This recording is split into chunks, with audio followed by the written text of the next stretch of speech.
Sebelumnya saya ingin mengucapkan Happy Valentine. Saudara lihat kiri kanan semuanya pakainya pink, pink, pink, pink.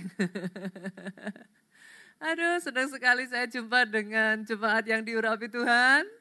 Saya percaya saya berhadapan dengan orang-orang yang diberkati Tuhan, yang dipakai Tuhan untuk perkara yang besar. Aminnya boleh yang paling keras sekali lagi. Hari ini saya akan masuk pada bagian yang ketiga, saudaraku, dari seri firman di bulan Februari ini, apa? Open Heaven. Open Heaven. Dan di bagian yang ketiga ini saya akan berbicara tentang tanah. Saya akan mengulik tentang tanah, saudaraku. Tanah yang seperti apa? Tanah besi versus tanah subur. Kalau saudara masih ingat sekitar bulan Januari saya pernah berbicara tentang tanah besi ini. Ada salah satu firman yang disampaikan mengenai kemiskinan, menghancurkan belenggu kemiskinan. Ada yang masih ingat? Saya mengajak saudara untuk merubah pola pikir ya saudaraku, merubah mindset.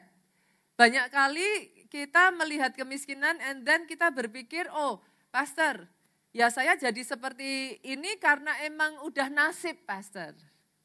Bagaimana tidak? 3 keturunan, udah dari buyut, dari kakek, dari orang tua. Ya semuanya memang begini pastor.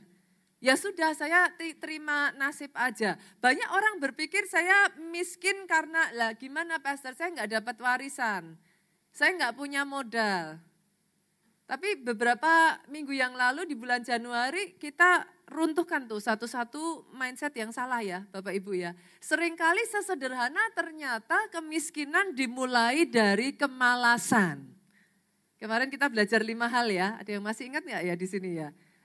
Kemiskinan dimulai dari kemalasan. Yang lebih menyenangkan lagi poin yang kedua kita berbicara tentang lack of skill. Udah nggak punya skill, tambah males, itu combo yang seru saudaraku. Sudah nggak punya skill, disuruh belajar, nggak mau saudara. Malas, habis sudah gimana mau dibawa berhasil kan gitu. Nah kita berbicara bahkan salah satu dari 5 poin itu saya berbicara tentang tanah besi. Tapi memang saya tidak menggali dalam. Hari ini saya mau ajak saudara, yuk kita gali yuk. Kita dig deeper. Kita bedah satu-satu tentang tanah besi ini. Apa sih tanah besi itu, Pastor? Apa yang terjadi ketika seseorang, Pak, hidup di atas tanah besi? Bisa enggak tanah besi diubah jadi tanah subur? Nah, jadi pertanyaan ya, kalau bisa gimana caranya? Nah, hari ini saya akan mengajak saudara, kita bedah satu persatu. Saya bawa terlebih dulu dengan landasannya, kita buka dari firman Tuhan, kita lihat saudaraku, Yeremia pasalnya yang ke-17 ayat 5 sampai 6, seperti apa sih tanah besi itu? Kita lihat dulu. Yeremia 17 ayat 5 sampai 6 ngomong seperti ini saudaraku, beginilah firman Tuhan, terkutuklah orang yang mengandalkan manusia, yang mengandalkan kekuatannya sendiri. Yang hatinya menjauh daripada Tuhan. Sampai di sini saudara, boleh enggak ayat ini saudara ambil, masuk kantong dulu ya. Dikantongin dulu ya, tapi jangan dilupain. Dikantongin dulu, nanti saya akan ajak saudara tarik kembali dari kantong saudara. Tapi saya akan masuk terlebih dulu ke ayatnya yang ke-6. Ayat ini yang menjelaskan, ia akan seperti semak bulus di padang belantara. Tanah besi adalah satu kondisi di mana seperti semak bulus di padang belantara. Semak bulus saudara, kalau saudara lihat di KBBI kata bulus itu artinya gundul. Tidak ada daun, Bu, tidak ada ranting, tidak mempunyai anak. Kalau di dalam dunia pertanaman, maka tidak berbuah. Tidak memiliki apa-apa, itu bulus, Pak. Jadi basically, berbicara tentang tanah besi itu, apa yang saudara lakukan intinya tidak ada hasil. Dia gundul. Lanjut berikutnya, saudaraku, ayat ini ngomong, ia tidak akan mengalami datangnya keadaan baik. Sejelek-jeleknya kondisi saudara loh. Boleh nggak saya tanya nih, apa jelek terus sih? Hah?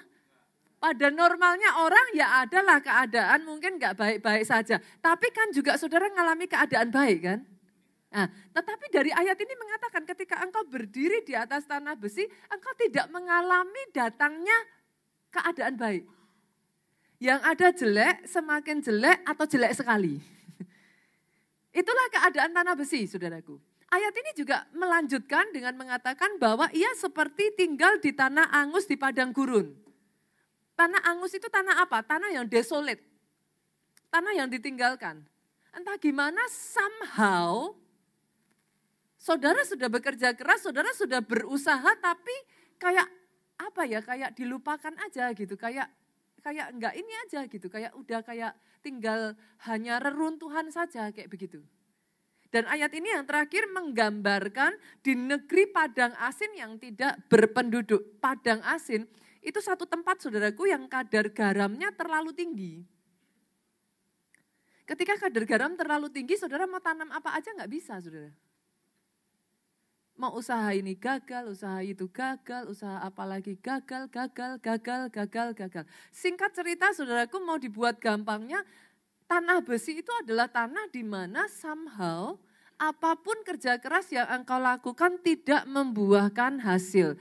Kondisi di mana semua pintu tertutup, gundul, semua tidak ada buahnya. Itulah tanah besi. Berapa banyak dari saudara yang setuju? Sama-sama kita katakan kita nggak mau hidup di tanah besi. Yang sepakat aminnya boleh yang paling keras. Definitely kita tidak mau hidup di dimensi tanah besi. Saya berdoa setiap dari saudara di tempat ini, saudara masuk dimensi tanah subur. Cuman pertanyaannya jadi kayak gini, apa sih yang membuat tanah itu bisa jadi tanah besi kan gitu? How can it happen? Terjadinya bagaimana? Saya minta saudara ambil lagi dari kantong saudara tadi, keluarin ayat yang kelima. Kita balik ya, kita naik yang ke atas. Ayat 5 ngomong, terkutuklah orang yang mengandalkan manusia. Masalahnya dengan Tuhan yang saudara dan saya sembah. Tuhan tuh paling benci satu hal ini, saudara. Ini penyebab pertama, dosa pertama, saudara. Saya enggak berbicara tentang Adam dan Hawa. Masih ingatkah saudara kenapa Lucifer sampai dibuang? Itu sebabnya di titik yang satu ini Tuhan tuh put note. Tuhan tuh taruh, apa kalau zaman sekarang sticky note gitu saudara. Tuhan taruh note di situ. Terkutuklah sampai begitu keras dia ngomongnya, terkutuklah orang yang mengandalkan manusia. Berapa banyak dari saudara di sini boleh saya tanya ya, yang masih consider, masih menganggap diri saudara manusia, angkat tangan saudara. Lihat kiri kanan kalau kakinya masih napak saudara. Berarti masih manusia. Saya percaya kita semua di sini manusia. Amin, saudaraku. Kenapa saya mengatakan demikian? Karena ayat selanjutnya mengatakan yang mengandalkan apa? Kekuatannya sendiri. Bukan hanya manusia itu berbicara tentang orang yang mungkin punya power lebih dari saudara. Orang yang mungkin saudara berpikir punya pengaruh lebih, punya kekayaan lebih. Tapi kadang kalau kita nggak hati-hati ya saudaraku, kita tuh lebih mengandalkan diri kita sendiri daripada Tuhan loh. Kenapa Tuhan benci? Lihat saudara. Yang satu ini, ayat kelima ini masih mengatakan, akan membawa hatinya menjauh dari Tuhan. Saya melihat ya saudaraku di dalam kehidupan kita ini ya, adalah baik loh proses itu. Bukankah di dalam proses itu saya melihat ada hati yang kembali kepada Tuhan. Kalau kita enggak hati-hati ya, ternyata saudara, nanti saya bukakan kepada saudara ayat berikutnya. Our attitude, apa yang kita lakukan bisa membuat tanah subur jadi tanah besi. Kita belajar lagi ya, tarik lagi ya, boleh saya ajak selanjutnya ya. Kita lihat ya, satu kejadian di dalam Alkitab, tanah yang tadinya begitu subur bisa berubah jadi tanah besi. Kita buka Kejadian pasalnya yang ketiga. Ini kisah Adam dan Hawa, saudaraku. Ayatnya yang ke-17 sampai ayat yang ke-19. Lalu firman-Nya kepada manusia itu, karena engkau mendengar perkataan istrimu. Nah, lihat ini, saudara. dan memakan dari buah pohon yang telah kuperintahkan kepadamu, jangan makan daripadanya. Apa yang terjadi?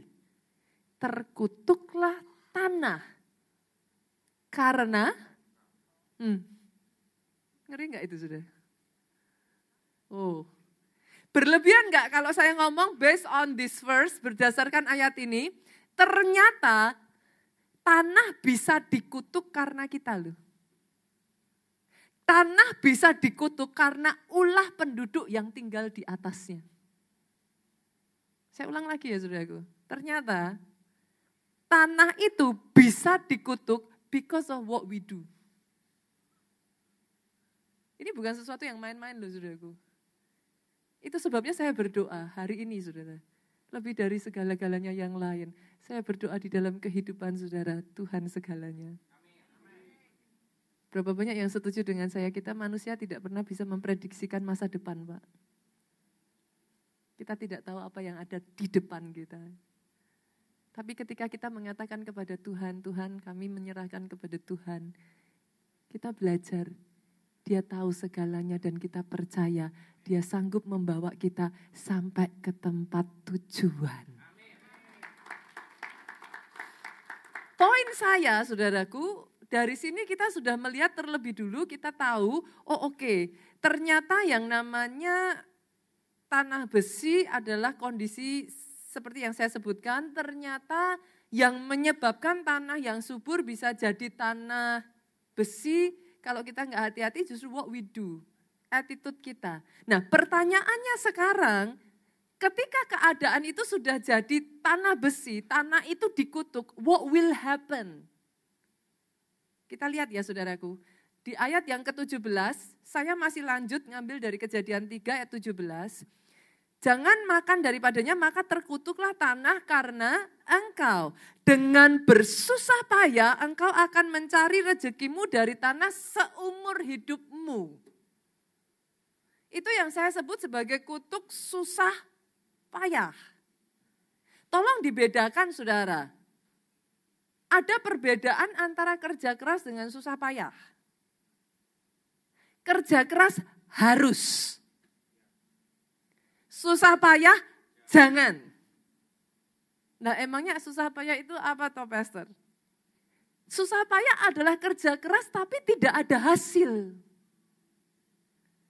Itu yang saya sebut kutuk susah payah. Kalau saudara berbicara tentang malas, ayo kita balik ke beberapa minggu yang lalu, saya membahas mengenai itu, saudaraku. Tapi hopefully by this week, saya sudah keluar dari itu. Kalau saudara masih berkata, Pastor, tapi saya belum punya pekerjaan. Pastor, tapi saya ini, itu, dan lain-lain. Balik ke beberapa minggu yang lalu, saudara. Saya saat ini sudah membawa saudara to the next level. Saya membawa saudara di posisi di mana, kita udah kerja keras nih, kita sudah berusaha nih, tapi kenapa kok masih ada di dalam keadaan yang seperti ini? Karena ternyata ketika tanah besi, saudaraku, apapun yang saudara kerjakan dengan susah payah pun tidak akan ada hasilnya. Bahkan ayat ini melanjutkan, semak duri dan rumput duri akan dihasilkan bagimu. Hasilnya semak duri, hasilnya rumput duri. Tanamannya bertumbuh, saudara masih ingat gak kisah tentang tanah? Masih ingat ya? Kisah tentang tanah subur, tanah berbatu-batu.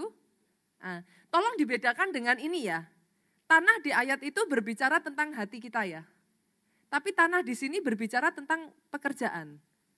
Ladang, apa yang kita usahakan. Karir, bisnis, saudara. Ini dua hal yang berbeda. Tapi dari ayat yang sebelumnya itu kita bisa melihat tanah yang bersemak duri itu sudah ditanam loh saudaraku. Bukan gak tumbuh loh. Tumbuh. Tapi dihimpit.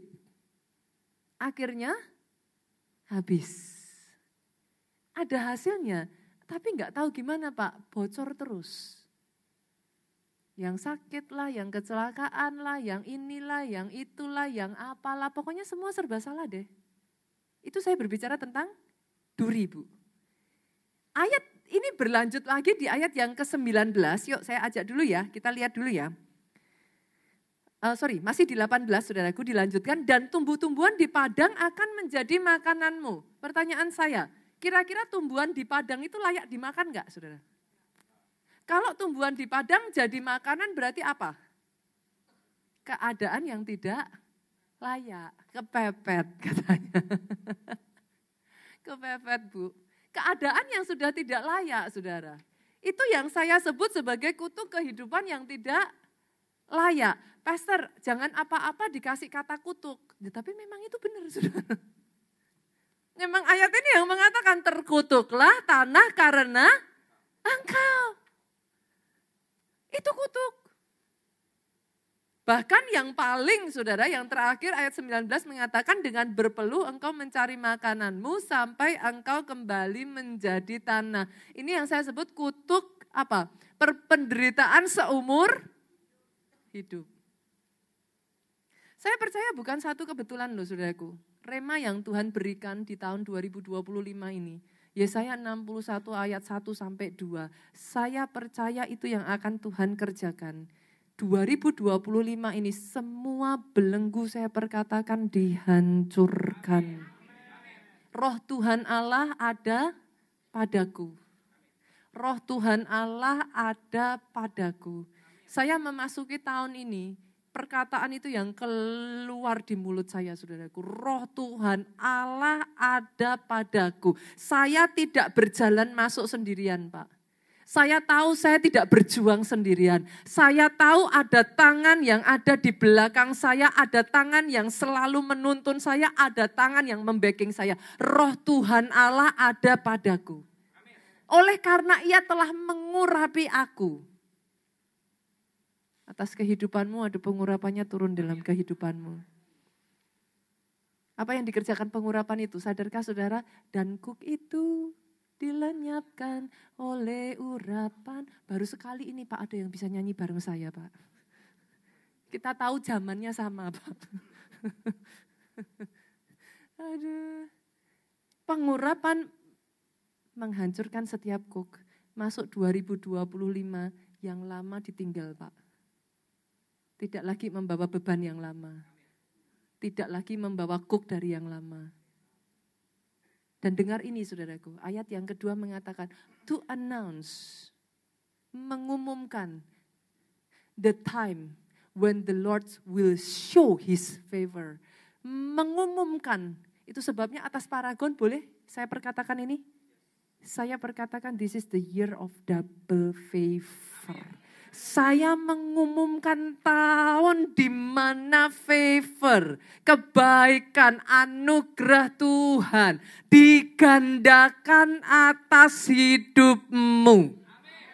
Apa yang terjadi saudaraku? Jangan tepuk tangan dulu saudara. Apa yang terjadi? Lihat ini saudara. Orang-orang yang sengsara akan mendengar kabar baik. Kalau ada di antara saudara hari-hari ini itu yang kau alami, engkau masih terus hidup sengsara, itu yang engkau rasakan, orang-orang sengsara saya perkatakan akan mendengar kabar baik. Yang remuk hati dibebat. Saya enggak tahu ada sebagian dari saudara bisa smile, saudara bisa tersenyum, everything seems to be okay, semuanya terlihat baik. Tapi deep down, you are broken. If that is so, kalau itu engkau, saya memperkatakan, di tahun ini, favornya cukup untuk membebat setiap yang remuk dari hidupmu. Tapi ini yang saya paling senang, saudaraku. Favor itu akan membawa orang yang terbelenggu, orang yang terkurung, dilepaskan dan dibebaskan. Beberapa minggu yang lalu kita berbicara tentang belenggu kemiskinan. Saya tidak tahu apapun saat ini yang membelenggu saudara. Doa saya di 2025, you break free. Keluar dari belenggu. Belenggu yang terus membuat saudara tidak bisa terbang bebas. Saya perkatakan atas hidup saudara, ada rencana besar Tuhan atas hidupmu. 2025 ini engkau terbang. Itu sebabnya kita lihat yuk, kita cari. Ini yang saya percaya Tuhan mau kerjakan. But how, Pastor? What should I do? Apa yang saya lakukan? Sadarkah saudara? Masuk dari dimensi tanah besi ke tanah yang subur.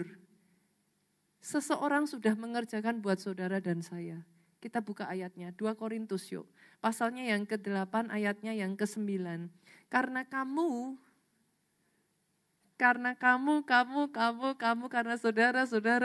saudara, saya berhadapan dengan orang-orang yang telah mengenal kasih karunia Tuhan kita Yesus Kristus. Saya percaya orang-orang di sini adalah orang-orang yang menerima kasih karunia Tuhan Yesus Kristus. Berapa banyak dari saudara yang sepakat dengan saya, Yesus Kristus Tuhan, engkau menerima dia sebagai Tuhan dan Juru Selamat dalam hidupmu. Boleh saya lihat tangan-tangan terangkat, dijadikan atas kehidupanmu. Berarti ayat ini untuk saudara. Sepakat? Saudara mengatakan saudara sudah menerima kasih karunia? Oke, berarti ayat ini untuk saudara. Buat saudara yang sudah menerima kasih karunia, ayat ini berkata, ia yang oleh karena kamu, dia menjadi miskin sekalipun ia kaya, supaya kamu jadi kaya oleh karena kemiskinannya. Ayat ini berbicara tentang apa, saudaraku? Kalau saudara enggak hati-hati, saudara terima salib Kristus, but do not know what happened. Saudara tidak menyadari apa yang terjadi di dalam perjalanan salib itu, saudara. What's going on? Boleh enggak hari ini saya bawa saudara untuk menyadari? Bersamaan dengan keselamatan itu, Pak. What do you receive? What's going on? Saudara pernah, ini saya bawa ya saudaraku, oke. Dalam perjalanan menuju salib, Yesus itu memanggul salibnya. Dia panggul itu salib. Salib terbuat dari apa Bapak Ibu? Kayu. Kayu dibuat dari apa? Pohon tumbuh dari mana? Saya enggak cocokologi ya. Saya berharap nanti, aduh ini pastor kok cocokologi. No, ada banyak hal di dalam Alkitab ya saudara. Itu sebabnya I love the Bible so much. Karena ada sangat banyak hal di dalam Alkitab itu kalau saudara breakdown, kalau saudara pelajari satu-satu ya. Itu semua cocok, saudara. Up to the point, saudara akan disebut cocokologi. Karena even kalau saudara breakdown, saudara akan amazed dengan bagaimana nama dari anak-anak Yakub, satu persatu anak-anak Israel, itu ada hubungannya dengan Yesus. Saudara akan takjub bagaimana kehidupan Yusuf itu menceritakan tentang kisah Yesus. Itu saudara akan amazed. Saya enggak masuk ke situ ya, saudaraku. Tadi kita sudah lihat.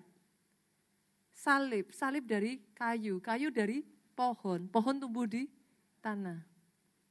Yesus panggul itu saudaraku. Dipakukan. Dia dipakukan di sana. Sadarkah saudara, kutuk tanah besi itu sudah ditanggung dia di atas kayu salib. In fact, that is the very itu adalah rencana awal pada saat manusia pertama Adam dan Hawa jatuh di dalam dosa. Tuhan Allah sudah langsung bikin skripnya, saudara. How can it be handled? Dia sudah tulis satu persatu, what will happen. Dan sadarkah saudara, pada saat dia berjalan menuju Golgota, dia mengalami susah payah yang begitu rupa, Pak.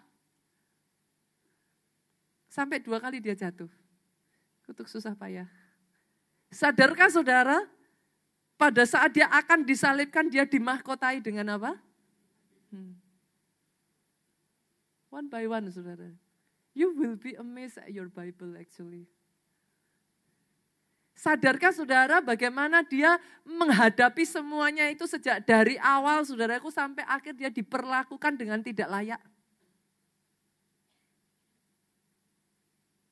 Yesus itu, loh, coba pikirkan ya saudaraku. Yesus itu ditelanjangi loh saudara. Dia sama sekali diperlakukan dengan tidak hormat loh. Yesaya mengatakan wajahnya aja sampai nggak bisa dikenali loh. Apa yang terjadi pada kehidupan seseorang sampai wajahnya sudah tidak dikenali?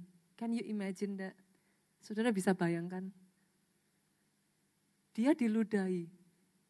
Yesus tidak bersalah apa-apa, bahkan di dalam pengadilan sampai cuci tangan, kenapa? Karena tidak ditemukan kesalahan.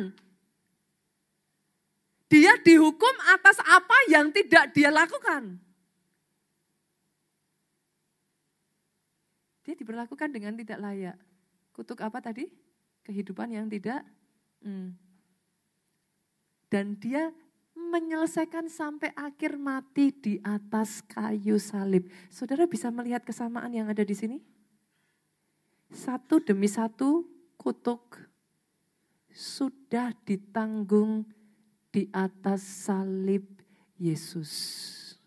Doa saya hari ini bersamaan dengan keselamatanmu, engkau menyadari apa yang sudah Dia berikan atas hidupmu. Enggak main-main loh saudara, karena enggak ada yang bisa batalin itu. Sekali perkataan Tuhan sudah dilepaskan, mulai pada saat Adam dan Hawa, Dia berkata, dengan susah payah engkau akan hidup. Satu demi satu perkataan itu harus jadi. Enggak bisa dianulir saudaraku, perkataan Tuhan itu dia akan menepati perkataannya. That's the reason why dia mempersiapkan rencana. Karena bukan itu yang Tuhan mau. Dia tidak mau saudara hidup seperti itu. Bukan itu Tuhan inginkan atas kehidupanmu. Aminnya yang paling keras. Certainly dia tidak mau engkau bekerja keras tanpa hasil.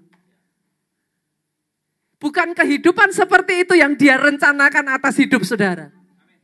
Tapi the moment dia speak, dia ngomong pada zaman Adam dan Hawa, itu terus berlaku saudara, jangan salah. Dengan berpeluh, dengan bersusah payah, engkau akan bekerja. Tapi kau tidak mendapatkan hasil, itu harus berlaku. Itu sebabnya satu demi satu. Yesus tanggung itu di atas kayu salib. Yang saya doakan setiap orang Kristen di tempat ini jangan menjadi orang Kristen tanpa mengerti the benefit. Anugerah yang sudah Tuhan berikan atas hidupmu pada saat dia menggantungkan tangannya di atas kayu salib. Dia hancurkan the very curse, saudaraku. Kutuk yang menyebabkan hidupmu menderita. Sesederhana. Kalau ada di antara saudara hari ini yang belum terima Yesus sebagai Tuhan dan Juru Selamat saudara, saya tantang saudara. Jadikan dia Tuhan dan Juru Selamat atas hidupmu. Sesederhana. Yang dia minta cuma satu saudaraku. Jangan mengandalkan manusia. Jangan mengandalkan dirimu sendiri. Jangan hatimu menjauh dari Tuhan. Barang siapa percaya, tidak binasa, melainkan beroleh hidup yang kekal. Boleh aminnya yang paling keras? Boleh tepuk tangannya yang paling meriah buat Yesus Tuhan kita? Nah, yang pertama yang harus kita lakukan adalah we activate it. Sudah jadi orang Kristen, pastor saya sudah jadi orang Kristen. Tapi kenapa saya masih mengalami seperti itu? Itu sebabnya firman berkata, if you know the truth, kalau engkau tahu kebenaran, the truth shall set you free. Kalau engkau tahu kebenaran, kebenaran itu memerdekakan engkau. Hari ini tangkap kebenaran ini ya Bapak Ibu. Di atas kayu salib dia sudah menanggung semuanya. Dan dia berkata, it is finished. Oke, satu dulu ya. Berarti kayu salib Kristus mematahkan tanah besi, menggantinya menjadi tanah. Oke, coba jejakkan kaki saudara seperti ini. Katakan pada diri saya saudara sendiri, saya hidup di tanah subur. Come on, saya hidup di tanah subur. Tapi sekarang saudara sesubur-suburnya tanah, berapa banyak yang setuju dengan saya? Kalau enggak dikerjakan ya enggak ada hasilnya. Yang mengerti aminnya yang paling keras. Oke, saudara sudah ada di tanah subur. Tapi diapain tanahnya? Nah, kalau tidak dihasilkan enggak akan ada buah. Kalau tidak dikerjakan enggak akan ada tuaian. Berapa banyak setuju dengan saya? Tuaian dimulai dari taburan. Gak bisa enggak? Saya ajak saudara untuk melihat the power, kuasa dari benih yang ada di tangan saudara. Come on. Di tangan saudara masing-masing pribadi lepas pribadi di tempat ini, Tuhan sudah taruh benih. Ada benih kebesaran, ada benih talenta, ada benih waktu. Satu demi satu Tuhan taruh. Sadari terlebih dulu saudaraku, bolehkah saya menyebutnya sebagai benih profetik? Senggol kiri kananmu katakan saudaraku, kamu berjumpa dengan orang yang hebat. Karena kadang kalau enggak hati-hati saudara terlalu memandang rendah diri saudara sendiri loh.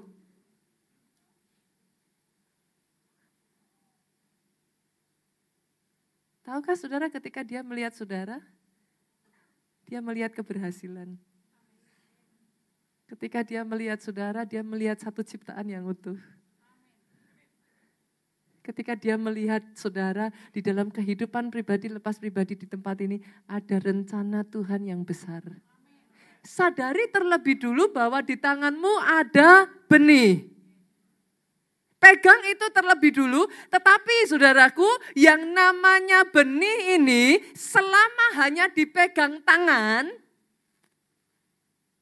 dia tidak akan bisa bertumbuh Pak. Benih harus ditabur. Come on, senggol kiri kanan, tabur benihmu. Talenta enggak boleh terus dipendam. Saya malu pastor, saya bisa apa? Saya enggak bisa ngomong pastor. Saya kadang bercandain, coba bilang A, bilang B. Tuh bisa kan? Banyak orang selalu mengatakan seperti itu kepada saya. Saya bisa apa pastor? Saya hanya orang kecil pastor. Benih harus ditaburkan. Apa yang kau punya di tanganmu? Most of the people akan seperti janda yang ketika ditanya apa yang kamu punya? Aku enggak punya apa-apa. Sama seperti Musa, apa yang kamu punya di tanganmu? Aku cuma punya tongkat, aku enggak punya apa-apa. Ada tongkat, ada minyak di buli-buli kecil. Satu demi satu yang kau pandang bukan apa-apa. Tuhan mau pakai itu untuk membawa engkau besar. Ayo, hari ini kita sepakat, benih harus ditabur. Jangan disimpan, jangan dipendam. Kenapa saudara? Karena sesungguhnya benih itu bahasa iman. Ketika saudara taburkan, saudara sedang ngomong gini, Tuhan aku percaya. Aku percaya kepada engkau lebih dari yang aku lihat saat ini.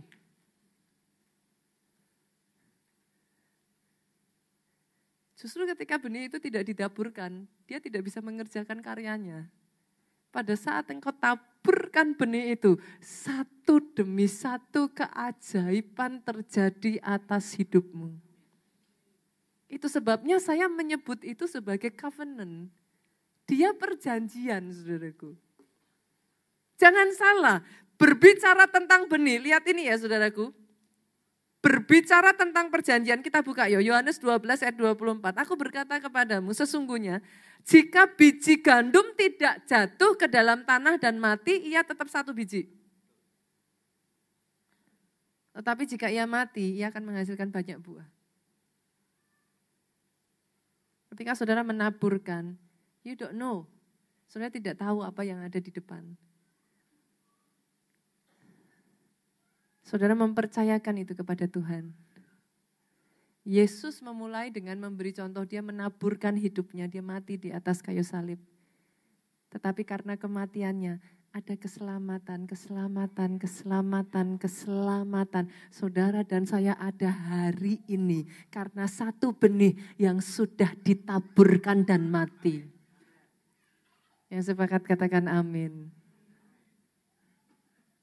Dan sadarkah saudara, justru waktu menabur yang terbaik adalah di masa sukar. Oh yes. Masih ingat kisah Ishak? Ishak tidak menabur di keadaan baik loh, dia menabur di dalam kekeringan loh. Masih ingat saudaraku, janda yang hanya punya buli-buli kecil? Elia mintanya apa? Buat dulu. Padahal Elia sudah tahu, dia nggak punya apa-apa. Masih ingat kisah Elia? 3,5 tahun masa kekeringan, dia guyurkan air habis-habisan saudaraku. Justru di masa yang berat, masa yang terbaik engkau tabur. Dan itu berlaku untuk semuanya saudaraku. Suami istri, justru di dalam keadaan rumah tanggamu enggak baik-baik aja, itu masa yang terbaik engkau menabur sebanyak mungkin kasih. Make sense Bapak Ibu? Kenapa saudara? Karena Mazmur 126 ayat 5-6 ngomong seperti ini. Orang yang menabur dengan mencucurkan air mata akan menuai dengan bersorak-sorai. Saya tarik lagi nih ya. Menurut saudara, orang seperti apa yang sampai harus menabur dengan mencucurkan air mata? Kalau di tangan kita banyak Pak, nabur gampang Pak. Betul? Tapi kalau untuk makan aja susah, saudara tabur. Itu nangisnya lumayan saudara. Tapi Alkitab berkata, justru di dalam keadaan seperti itu ketika engkau tabur, engkau akan menuai dengan bersorak-sorai. Para KKS, haru. Berapa banyak di sini yang KKS boleh saya lihat tangan-tangan terangkat? Jangan menyerah dengan anak sel yuk. Yang sepakat katakan amin. Menjengkelkannya anak sel jangan menyerah Pak. Kalau mau nyekik saya bantu cekik. Tapi jangan menyerah. Karena sudah tidak pernah tahu dari situ akan lahir buah-buah yang luar biasa dari anak-anak satu demi satu anak sel saudara. Di masa yang paling susah di tempat pekerjaan saudara, tabur kerja keras yang terbaik. Jangan lari. Come on, ayo. Jangan lari. Orang tua, halo. Di masa yang paling tidak mengenakan, yang paling menyebalkan anak, yang paling jengkeli, tabur kasih habis-habisan buat anak. You never know. Ada satu momen dalam kehidupan saya pernah saksikan ini saudaraku. Saya berhadapan dengan anak-anak saya yang mulai masuk masa puber, ABG. Bukan hanya pengen dicekik, saya pengen pites, saudara. Ini kan saya di Solo ya, saya bisa bahasa Jawa, saudara. Tidak peduli semua yang saya lakukan kayak nothing gitu, kayak enggak, rasanya gemesin sekali gitu, saudaraku. Kadang bahkan, saudaraku, ada momen-momen ya, saya masuk kamarnya aja di shoo. Dan itu literally loh, saudara, bukan dipegang, itu seperti kayak di tangan saya itu ditepis, benar-benar kayak yang everything I do, saudara. Itu seperti kayak saya menyiram di tanah kering yang nggak pernah ada habisnya gitu. Sampai satu titik saya hampir menyerah, saudara. Karena setiap kali saya dekat ke anak saya ini yang ada cuman sakit, saudara. Hati saya luka. Saya hampir menyerah. Saya udah coba dari segala macam jalan, Pak. But it seems like no way. Saya nggak tahu apa yang saudara hadapi, I don't know. Masing-masing punya perjuangannya sendiri-sendiri. Tapi pada saat saya hampir menyerah, di situ saya datang di hadapan Tuhan, saya berseru sama Tuhan, saya nangis, saya ngomong, Tuhan, apa lagi yang harus saya lakukan? Sudah tahu apa yang dia katakan? Nita, barang siapa menabur, dia menuai. Tidak akan ada habis-habisnya musim menabur dan menuai. Saya adalah orang yang sangat mempercayai hukum tabur tuai, saudaraku. Sepasti besok saudara bangun, saudara akan melihat matahari lagi. Nanti malam saudara melihat ke langit, saudara melihat bulan dan bintang di sana. Sepasti itulah hukum tabur tuai. Saya teriak sama Tuhan, tapi Tuhan saya enggak lihat apa-apa. Terus taburkan hal yang baik, percaya padaku. Tepat pada waktunya, aku yang memberikan tuaian itu dalam hidupmu. Sekian waktu yang lalu, saudaraku, anak saya ini menulis sebuah surat cinta ke saya. Dia ngomong sama saya, Mami, thank you.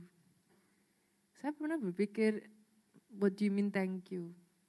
Dia bilang, satu kali dia tidur, saudaraku, dan dia tuh seperti kayak bermimpi. Dia melihat dirinya itu di bawah terang. Sedangkan dia melihat dirinya yang lain itu di bawah kegelapan, saudaraku. Satu sosok dirinya yang gelap, pahit, hancur. Tapi dia ngomong sama saya, even dengan aku yang seperti itu, because you do not give up on me. You keep on loving me no matter what. Engkau tidak menyerah. Karena Mami terus memperjuangkan aku, tidak peduli seperti apa yang aku lakukan untuk mencoba menyakiti Mami. Karena itu, now aku bisa ada di terang itu. Sejak itu anak saya berubah 180 derajat, saudaraku. Saya benar-benar kayak orang-orang yang cukup mengenal anak saya ini semua mengatakan kepada saya, Pastor, what happened? Apa yang terjadi sama anaknya ini? Karena mereka semua sepakat ngomong, berubah total. Dan anak saya bercerita kepada saya, satu kali justru saudaraku, dia diminta konseling sama temennya. Dan dia bercerita, kalau bukan karena aku sudah menerima kasih yang begitu rupa, mungkin aku lihat keadaan temanku yang lebih baik, aku akan bitter dan membuat temanku hidupnya menderita.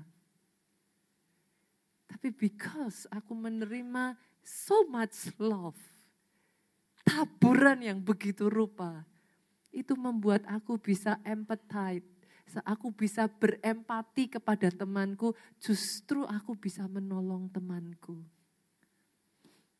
Hari ini saya berdoa, saudaraku, di musim yang terberat dalam hidupmu, menaburlah. It can be anything.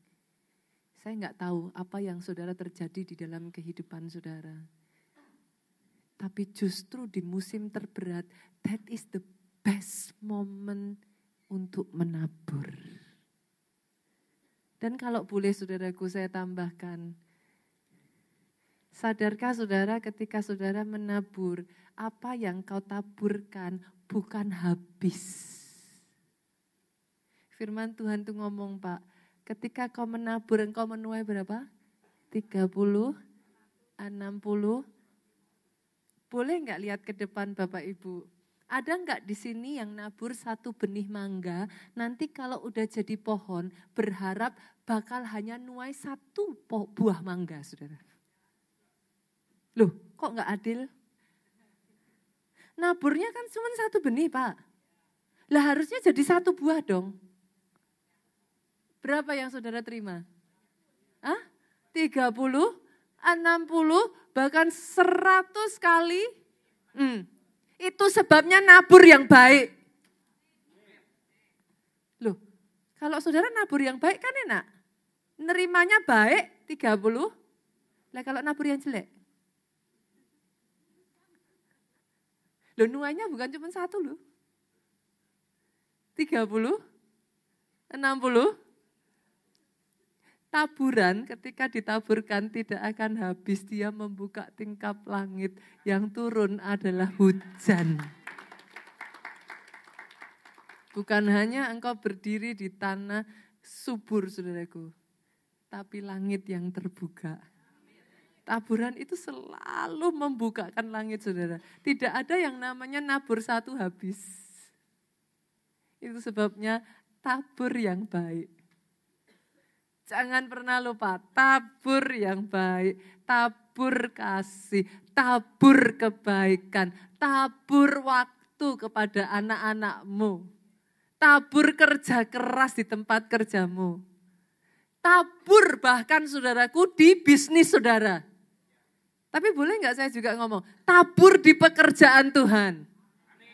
Satu demi satu yang kau taburkan, Dia akan membuka tingkap langit untuk berkat itu dicurahkan dalam kehidupan saudara. Dan yang terakhir saya tutup, pemain musik boleh maju ke depan. Tabur dengan instruksi yang jelas, jangan takut. Tabur dengan instruksi yang jelas, saudaraku.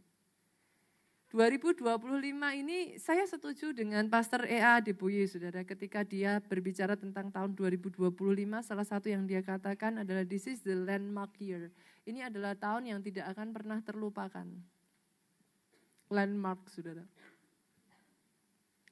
Itu sebabnya saya amazed dengan rema yang Tuhan berikan atas gereja kita, the year of double favor. Ini tahun yang mungkin tidak akan pernah terlupakan, saudaraku.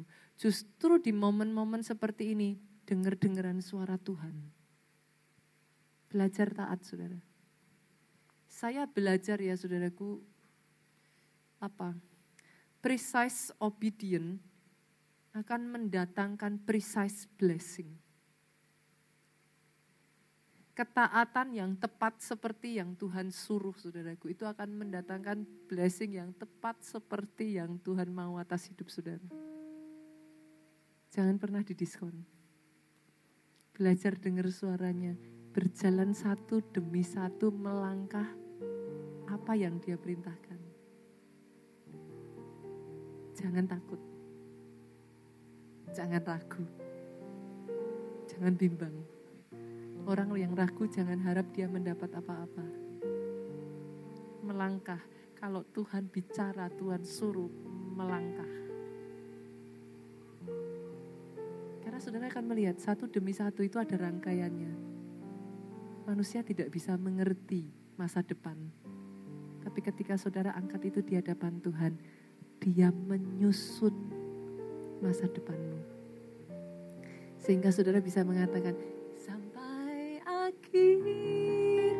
ku menutup mata, ku tetap setia menanti janji-Mu sampai ku dapatkan mahkota kehidupanku. Ku tetap setia untuk Tuhan bangkit berdiri yuk, sama-sama katakan yuk, jemaat saja. Sampai akhir ku menutup mata, ku tetap setia menanti janji-Mu. Jangan menyerah, saudaraku, jangan berhenti. Ku dapatkan mahkota kehidupanku. Sama-sama angkat tanganmu, angkat hatimu, kita pujikan lagi, angkat tanganmu. Sampai akhir ku menutup mata, ku tetap setia menanti janji. Ini yang kami pegang di dalam kehidupan kami. Kami terus pegang Tuhan. Engkau Tuhan yang setia. Engkau akan mengerjakannya sampai akhir di dalam kehidupan kami. Sampai ku menutup mata, ku tetap setia menanti janji-Mu. Sampai ku dapatkan mahkota kehidupanku. Ku tetap setia, ku melayani-Mu. Sampai ku dapatkan, sampai ku dapatkan mahkota kehidupanku. setia ku